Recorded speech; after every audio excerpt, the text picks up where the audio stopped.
हिंगोरजा मामा के ख़बर ॾींदा हलूं। नूर अत्तर हुसैन जावरी जी रिपोर्ट मुताबिक़ माण्हू त मितीअ जो आहे पर किरदारु वॾी ॻाल्हि आहे। परीडन में गुज़िरियल ॾींहुं परीडन भरिसां अमन लिंक रोड पुलिस पिकट ते फौरन जी फायरिंग में शहीद थियल पुलिस एहलकार महमद अज़ीम जी जनाज़ा निमाज़ थाणे भरिसां ईदगाह मदरसे में अदा कई वई। जनाज़ा निमाज़ में SSP नौशर फिरोज़ आबिद हुसैन बलोच, DSP हबीबुर रहमान लाशारी ऐं टाउन कमेटी परीडन जे चेयरमैन राणा बाकर राजपूत, जावेद अहमद जावरी, निसार जावरी, काउंसलर इम्तियाज़ जावरी, इंस्पेक्टर फयाज़ अहमद जावरी, हिंगोरजा खां डॉक्टर गुलाम हुसैन जावरी, शाहनवाज जावरी, किफ़ायत हुसैन, सहाफ़ी नूर अत्तर हुसैन, नेशनल प्रेस क्लब परीडन जे सदर वक़ार इब्राहिम राजपर, शेर शेखो, गुलाम मुस्तफ़ा शर, रियाज़ राजपर, मोहम्मद अली राजपर ऐं शहर जे सियासी समाजी अॻुवाननि ने वॾे अंग में शिरकत कई। पुलिस जे तोपनि सां सलामी ॾेई मिटीअ मां हवाले कयो। SSP नौशर फिरोज़ मीडिया के ॿुधायो त तमामु घणो ॾुख थियो आहे जो ड्यूटी दौरान नौजवान खे शहीद कयो वियो आहे। कातिलनि खे बख़्शियो न कयो वेंदो। जल्द खां जल्द कातिल गिरफ़्तार करे कानून जे कटारे में आंदा वेंदा ऐं शहीद थियल महमद अज़ीम जावरी जे वारसनि सां हर वक़्तु गॾु आहिनि। शहीद थियल नौजवान जे वारसनि खे मुआविज़ो ॾिनो वेंदो।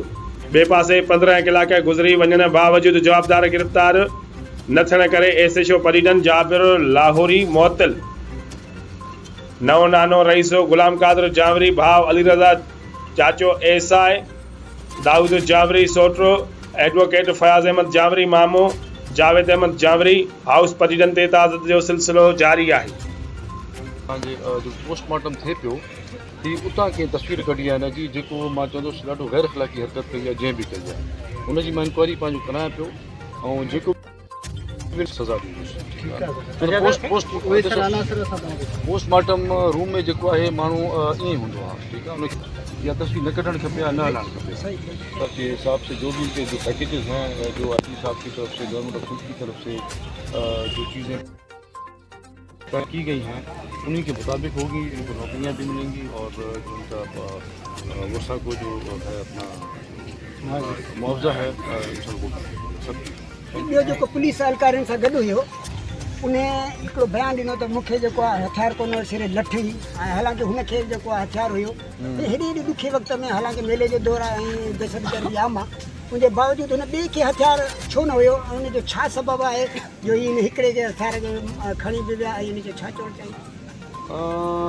हाँ, हथियार न हुयसि पर